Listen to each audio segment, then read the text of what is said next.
So, hello everyone, welcome back to the channel आभास sir.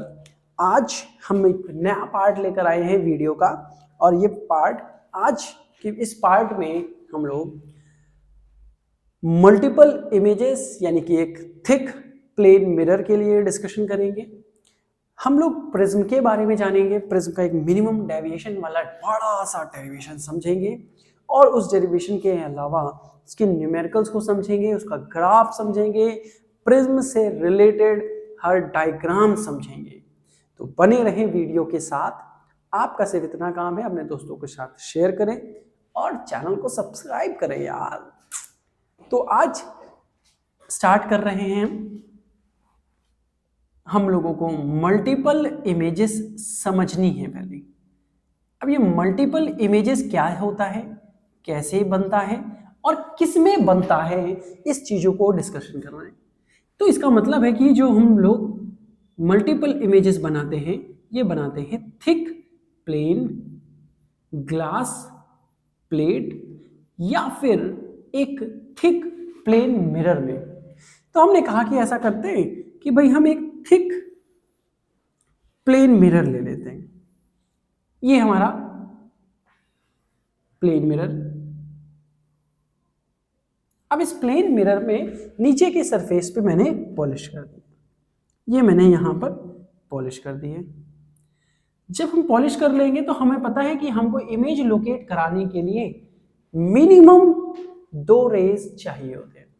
तो हम एज्यूम कर लेते हैं कि भाई हमारा एक ऑब्जेक्ट वो यहां है, और अगर ये ऑब्जेक्ट है तो इस ऑब्जेक्ट से हमको 2 रेज डालनी है। तो पहली रे अगर हम बहुत अपने सिंपल काम को करने के लिए करें तो एक परपेंडिकुलर लाइट रे डाल देते हैं। इस परपेंडिकुलर लाइट रे के अंदर क्या होगा, इसे कहते हैं नॉर्मल इंसिडेंस। जैसे ही परपेंडिकुलर आई ये वैसे ही वापस चली जाएगी। दैट मीन्स हमारा एक रे भेजने वाला काम कंप्लीट। वन मोर रे वी हैव टू ड्रॉ। हमने कहा कि ऐसा करते, एक रे ये गई।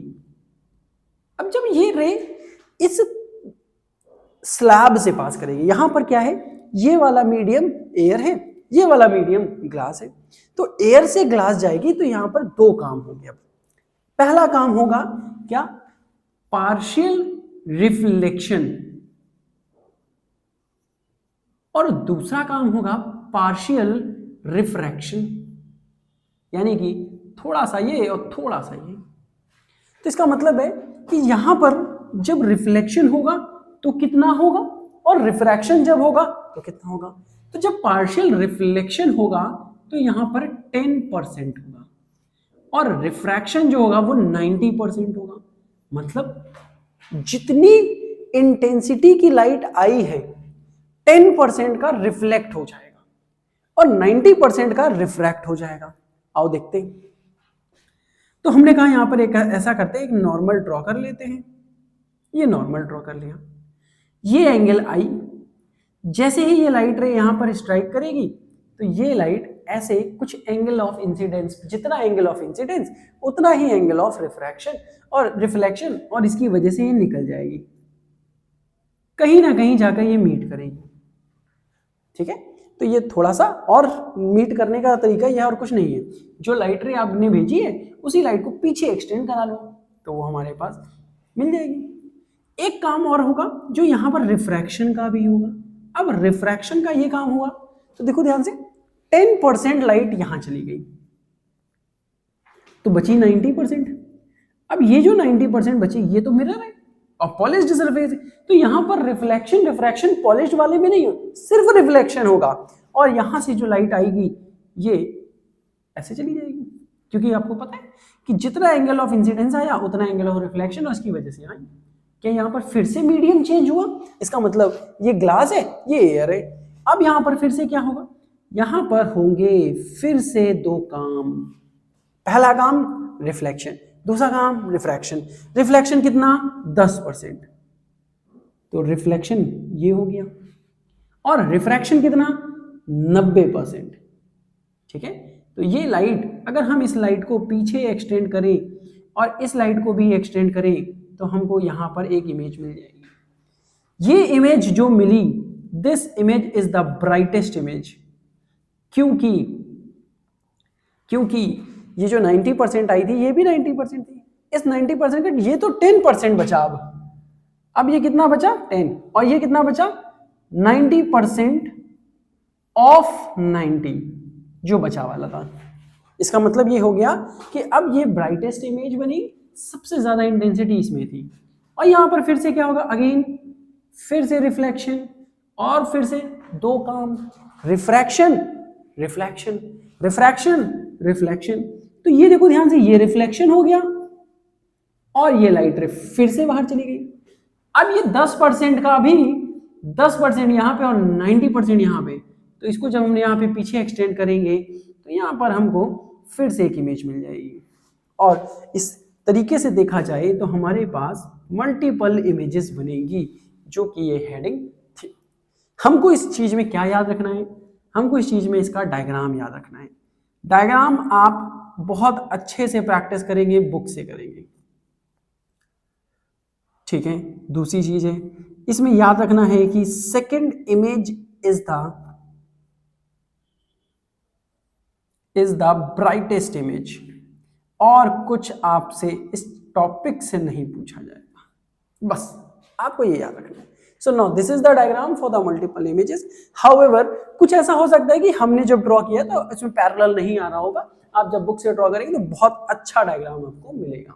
खैर, अब हम आगे के टॉपिक पे चलते हैं, जो कि हमारा प्रिज्म का है, जो मेन टॉपिक है, क्योंकि वही सबसे ज्यादा इंपॉर्टेंट है आज की इस वीडियो का।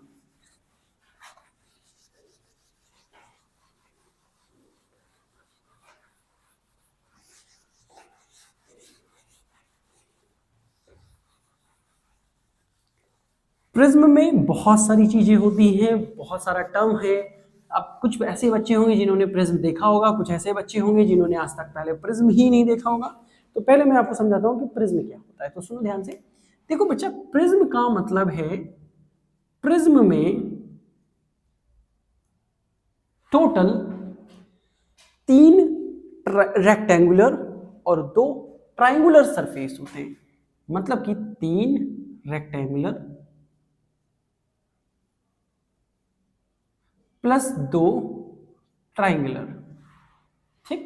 अब मैं इसको बनाकर दिखाता हूं। बनाने के लिए एक काम करते हैं, मैं इस वाले स्पेस को यूज कर लेता हूं। बहुत ही सिंपल सा डायग्राम, एक ऐसा, फिर ऐसा, और हम इसको बस कनेक्ट करते जाएंगे। ये कनेक्ट कर, now this is the prism. इसको कहा जाता है प्रिज्म एंगल ए। अगर मैं इसको सिर्फ सामने से देखूं तो मुझको ये दिखाई देगा।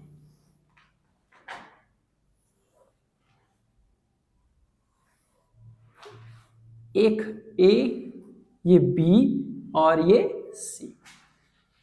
अब इसमें जो सबसे ऊपर एंगल होता है इसको कहा जाता है prism angle A. Prism angle कहा जाता है, हर बार ए से डिनोट करते हैं। हमने कहा कि ठीक है भाई, इससे रिफ्रैक्शन देखते हैं करके। तो रिफ्रैक्शन जब होता है तो मैंने यहां से एक लाइट डाली, ये लाइट रे डाली मैंने, चलो इसका नाम रख देते हैं पी, और इस पॉइंट का नाम हम यहाँ पे एक नॉर्मल ड्रॉ कर लेते हैं। ये नॉर्मल ड्रॉ कर लिया। जैसे ही आपने नॉर्मल ड्रॉ किया तो आपको इतना पता होना चाहिए कि ये मीडियम रेयरर था और ये मीडियम डेंसर है। और जो मैंने आपको पुरानी वीडियो में सिखाया था कि रेयरर से डेंसर जाए तो बेंड टुवर्ड्स द नॉर्मल। इसका मतलब यह है कि ये लाइट को जाना तो यहां था, लेकिन अब एक्चुअली यहां ना जाके ये बेंड हो जाएगी। Now this bending of light. अब क्या होगा, क्या फिर से 2 मीडियम आ गए? एक मीडियम ग्लास का है, एक मीडियम एयर का है, यानी कि फिर से 2 मीडियम इंटरफेस आए 2 मीडियम के। हम यहां पर फिर से एक नॉर्मल डाल लेते हैं। ये देखो, फिर से मैंने नॉर्मल डाल दिया। क्या ये नाम N2 रख दे, ये नाम N1 रख दे? बिल्कुल रखा जा सकता है। ध्यान से अगर आप इस चीज को देखें तो ये डेंसर टू रेयरर जा रही है, और डेंसर टू रेयरर जाने का मतलब है कि लाइट रे को अब bend away from the normal होगा। तो अब इस लाइट को हम और ज्यादा बेंड कर देंगे, लेकिन कहां बेंड करेंगे? Away from the normal. अब हमारे पास क्या क्या चीजें आई, क्या क्या एंगल्स आए, समझना ध्यान से।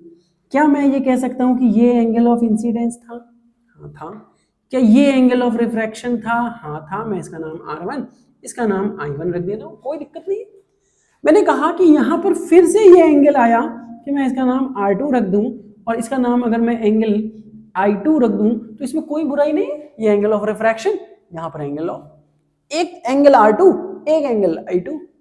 मैंने कहा कि अगर ये लाइट मैं पीछे एक्सटेंड करूं तो ये जो लाइट निकली, मतलब कि ये जो लाइट हमारे पास आई और जो लाइट स्टार्टिंग में गई थी, दोनों के बीच में कुछ एंगल का बदलाव आया। जा रही थी ऐसे, पहुंच गई ऐसे, इसका मतलब है वो अपने ओरिजिनल रास्ते से भटक गई, मतलब कि डेविएट हो गई। अपने रास्ते से डेविएट होने का मतलब है जैसे कि आप लोग पढ़ रहे थे और पढ़ते पढ़ते आपके फोन में नोटिफिकेशन आया और बस आपका चैटिंग शुरू, बस चैटिंग शुरू, यानी कि आप डेविएट हो गए। आपको पढ़ना था, आपके बोर्ड्स एग्जाम थे, आपके पास ज्यादा टाइम नहीं था, लेकिन आपने क्या किया? आपने तो बस फोन उठाया, नोटिफिकेशन आया, बस तुरंत चैटिंग शुरू, कॉलिंग शुरू, बातें शुरू, लो हो गए डेविएट। तो this is called deviation. In the same way light को जाना था यहाँ, पहुंच गई यहाँ, तो ये डेविएशन है ना इसका। तो कितना डेविएशन है, ये डेविएशन निकालने के लिए हमारे पास फॉर्मूला है, लेकिन आपका डेविएशन निकालने के लिए आपको खुद काम करना पड़ेगा कि आप डेविएट ना हो। आपके पास जो टाइम है उस टाइम को यूटिलाइज करें, पढ़ाई पे फोकस करें। बेटा पढ़ाई से अच्छी चीज है ही नहीं कुछ। खैर हम बात आते हैं वापस से प्रिज्म पे, I1 R1। सो यहां पर ये डेविएशन हुआ स्टार्टिंग में, तो मैं इसका नाम del1 रख देता हूं। ये स्टार्टिंग के बाद हुआ लास्ट में डेविएशन, तो del2 रख दिया। इसका मतलब है अब हमारे पास दो डेविएशन है, एक डेविएशन del1 था और एक डेविएशन del2 है। तो मैं कहूंगा कि डेविएशन फ्रॉम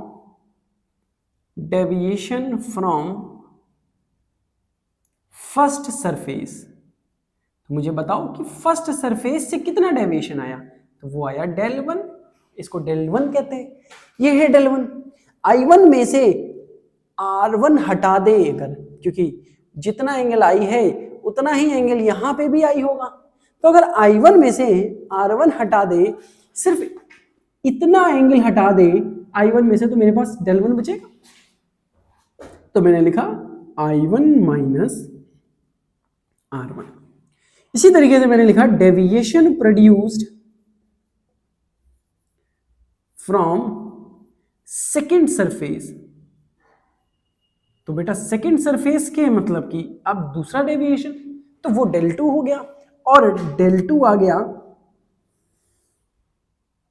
तो मैं लिख सकता हूं यहां पर I2 माइनस R2। तो टोटल डेविएशन कितना? तो टोटल डेविएशन का मतलब है सर पहला वाला दूसरा वाला जोड़ दिया जाए, जोड़ देते हैं। मैंने कहा नेट डेविएशन, नेट डेविएशन तो क्या हो जाएगा? del1 plus del2 is equals to del net. Sir ये कैसे? आओ दिखाते हैं। अगर मैं आपसे कहूं कि इस पॉइंट का नाम मैंने M रख दिया और इस पॉइंट का नाम मैंने N रख दिया, तो मुझे बताओ, या मैं N नहीं रख रहा हूं क्योंकि यहां पे नॉर्मल रखा गया है, M ये तो हो रहा ही था, MO रख दिया। अब मैं अगर आपसे ये कहूं कि इस वाले ट्राइंगल को देखा जाए ध्यान से, इसका नाम मैंने रख देते हैं, मैं रख देता हूं D, इस पॉइंट का नाम रख देता हूं E। तो ट्राइंगल DOE में क्या del एक्सटीरियर एंगल है और del1 और del2 दो इंटीरियर एंगल हैं, तो एक प्रॉपर्टी होती है कि exterior angle is equals to sum of two opposite interior angle. इसका मतलब ये है कि del1 प्लस del2 दोनों इंटीरियर एंगल हैं और del नेट हमारा एक्सटीरियर एंगल। खैर del1 del2 की वैल्यू भी पुट कर देते, तो मेरे पास जो del नेट आया वो आया कितना? I1 माइनस R1 प्लस दूसरी वाली जगह से I2 माइनस R2। मैंने कहा ऐसा करते हैं, I1 को एक साथ लिख लेते हैं, I1 प्लस I2 एक साथ, माइनस माइनस कॉमन, और ब्रैकेट में R1 प्लस R2, यानी कि मेरे पास ये डेल नेट का फॉर्मूला आ गया, ये टोटल डेविएशन का फॉर्मूला आ गया। अब हम लोगों को और भी चीजें इसको सिंप्लीफाई करने के लिए चाहिए, तो उसके लिए मैं क्या करने जा रहा हूं, मैं लेने जा रहा हूं यहां पर थोड़ा सा ज्योमेट्री का पार्ट। अगर मैं आपसे ये कहूं कि मैं इसको थोड़ा सा चलो मैं यहीं पर एडजस्ट कर देता हूं, थोड़ा सा इसको छोटा कर देते हैं, इसका नाम था P। मैंने कहा इन क्वाड्रिलेटरल, अब थोड़ा सा क्वाड्रिलेटरल को देखो, कहां है क्वाड्रिलेटरल, क्या ADME क्वाड्रिलेटरल, ADME, इस क्वाड्रिलेटरल ADME में क्या ये एंगल ध्यान से देखा जाए ADM 90 होगा? क्यों 90 होगा सर, कैसे 90 हो सकता है? अरे बिल्कुल होगा, क्योंकि ये नॉर्मल ड्रॉ किए गए हैं और ये वाला भी नॉर्मल ड्रॉ किया गया, तो एंगल AEM 90। तो क्वाड्रिलेटरल में सामने सामने के अगर एंगल 90 90 यानी 180 हो गया, तो ये सामने सामने के एंगल भी 180 होने चाहिए, क्योंकि एक क्वाड्रिलेटरल का total sum of the angle कितना होता है 360। तो हम यहां लिखेंगे angle A plus angle M is equals to 180। बिल्कुल लिखा जा सकता है, कैसे लिखा क्या, angle A plus angle M equals to 180, क्योंकि सामने सामने के इधर 180 हो रहे हैं, तो इसका मतलब ये भी 180 होंगे। हमने कहा ठीक है। मैंने कहा दूसरा ट्राइंगल लेते हैं, इन ट्राइंगल DEM, मैंने ट्राइंगल लिया DEM, हमने कहा यार DEM में R1 plus R2 plus M का सम भी 180 होता है। हाँ होता है, यानी कि मैं ऐसा लिख सकता हूं R1 plus R2 plus angle M is equals to 180। तो ये 180 ये 180, मैं दोनों को बराबर कर सकता हूं, बिल्कुल बराबर कर सकते हैं। मैंने कहा यूजिंग अबव इक्वेशन, मैंने लिखा यूजिंग अबव इक्वेशन, जैसे ही आपने इनको यूज किया तो इस 180 की जगह जस्ट इसको उठा के रख दिया, तो यानी मेरे पास हो गया R1 plus R2 plus angle M is equals to angle A plus angle M। क्या ये M मार डाला एक दूसरे को, बचा क्या मेरे पास R1 plus R2 is equals to angle A, यानी कि जहां R1 और R2 था मैं उस जगह A लिख सकता हूं, बिल्कुल लिख सकता हूं। तो यहां पे लिखेंगे हम कि जो डेल नेट का फॉर्मूला आया वो आया I1 plus I2 minus A, ये फॉर्मूला आ गया मेरे पास। अब हमको एक चीज समझनी है कि ये जो एंगल है डेविएशन का किन किन चीजों पे डिपेंड करता है। तो अब हम चलते हैं इसके ग्राफ की ओर और ग्राफ से समझेंगे कैसे मिनिमम डेविएशन निकाला जाता है और कैसे हम इस फॉर्मूले को और भी ज्यादा सिंपलीफाई कर सकते हैं। तो देखते हैं।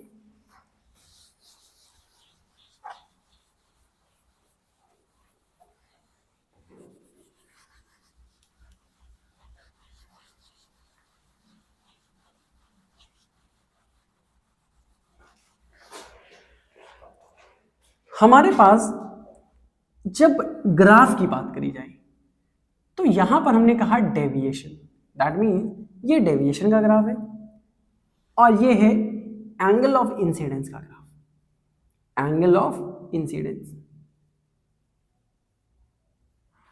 यानी कि इस तरफ आई है और इस तरफ डेविएशन है। तो जब हमने इनके ग्राफ को ड्रॉ किया, सर ग्राफ कहां से ड्रॉ किया, ग्राफ के लिए आपके क्लास में यानी कि 10th में या 12th में एक छोटा सा एक्सपेरिमेंट होता है और उस एक्सपेरिमेंट को करा के हम इसके ग्राफ को ड्रॉ करते हैं। तो जब हम इसके ग्राफ को ड्रॉ करेंगे तो ग्राफ कुछ ऐसा आएगा। इसका मतलब है कि शुरुआत में angle of deviation angle of incidence के बढ़ाने से घट रहा है। देखो ध्यान से, इस पॉइंट पे एंगल आई, एंगल डेविएशन, इस पॉइंट पे एंगल आई बढ़ गया तो डेविएशन घट गया, और घटते घटते घटते एक ऐसा टाइम आएगा जिस टाइम पे आपका मिनिमम डेविएशन होगा। इस मिनिमम डेविएशन के बाद क्या होगा, आप एंगल तो बढ़ा रहे हो लेकिन एंगल ऑफ डेविएशन भी बढ़ना स्टार्ट हो गया। मतलब कि पहले एंगल ऑफ इंसिडेंस बढ़ाने से एंगल ऑफ डेविएशन घट रहा था और उसके बाद एक पॉइंट के बाद, इस मिनिमम पॉइंट के बाद क्या हुआ, एंगल ऑफ इंसिडेंस भी बढ़ रहा है और एंगल ऑफ डेविएशन भी बढ़ रहा है। तो इस जगह अगर देखा जाए, तो इस जगह अगर मैं इसको आगे कंटिन्यू करूं तो मुझे दो एंगल मिलते हैं, ये होता है I1 और ये होता है I2। लेकिन जब हम इसको मिनिमम डेविएशन पे देखते हैं तो हमको मिनिमम डेविएशन पे I1 equals to I2 equals to I लिखने का मौका मिलता है। मतलब जब मिनिमम डेविएशन होता है तो एंगल ऑफ इंसिडेंस यहाँ का और यहाँ का एंगल ऑफ इमर्जेंस दोनों ही बराबर होते हैं। जब बराबर होते हैं तो हम इस सिचुएशन में फिर डेल नेट को हम डेल नेट नहीं लिखते, हम लिखते हैं डेल मिनिमम। अब हम इसको डेल मिनिमम लिखेंगे, लेकिन मिनिमम तब लिख सकते हैं जब I1 की वैल्यू I2 के बराबर हो और उसको हम I का नाम दे दें। तो मेरे पास जो फॉर्मूला आएगा ये आएगा del minimum equals to I plus I, मतलब कि 2I minus A। Now this is the formula for the minimum deviation from a glass prism या प्रिज्म। अब इन चीजों को भी समझना है कि कब मिनिमम डेविएशन और कौन कौन चीजों से या डेविएशन किन किन चीजों से बढ़ता है या घटता है, तो वो बात पे भी फोकस कर लेते हैं हम लोग और इसको समझ लेते हैं। तो पेपर में आप लोगों के लिए ये ग्राफ इंपॉर्टेंट है। कभी कभी आप लोगों को ग्राफ बनाने को कहा जा सकता है या फिर कभी कभी आपसे ये भी कहा जा सकता है कि इस फॉर्मूले के बिहाफ पर आप एक न्यूमेरिकल सॉल्व करें। तो देखो न्यूमेरिकल सॉल्व करना तो बहुत आसान है। कैसे सॉल्व, देखो ध्यान से। मैंने कहा मान लो मैंने आपको I दे दिया 60 डिग्री, मैंने आपको A दे दिया 30 डिग्री, मैंने आपसे कहा मिनिमम डेविएशन बताओ, तो बताओ फॉर्मूला क्या लगेगा, क्या लगेगा, del minimum is equals to 2 times I कितना 60 माइनस 30। यहां पर सॉल्व कर लेते हैं, कितना हो गया मेरे पास 120 माइनस 30, यानी कि मिनिमम डेविएशन हमारे लिए इस सिचुएशन में 90 डिग्री। और भी चीजें आपको अलग अलग वैल्यू दी जाएंगी और उनके बिहाफ पर आप सॉल्व करेंगे। अब आपको क्या करना है, न्यूमेरिकल्स में जो बुक के न्यूमेरिकल्स हैं 2 या 3 दिए गए होंगे, आप उन्हें सॉल्व करेंगे। ऑल्दो हम लोग आगे की पॉइंट्स को डिस्कस करते हैं।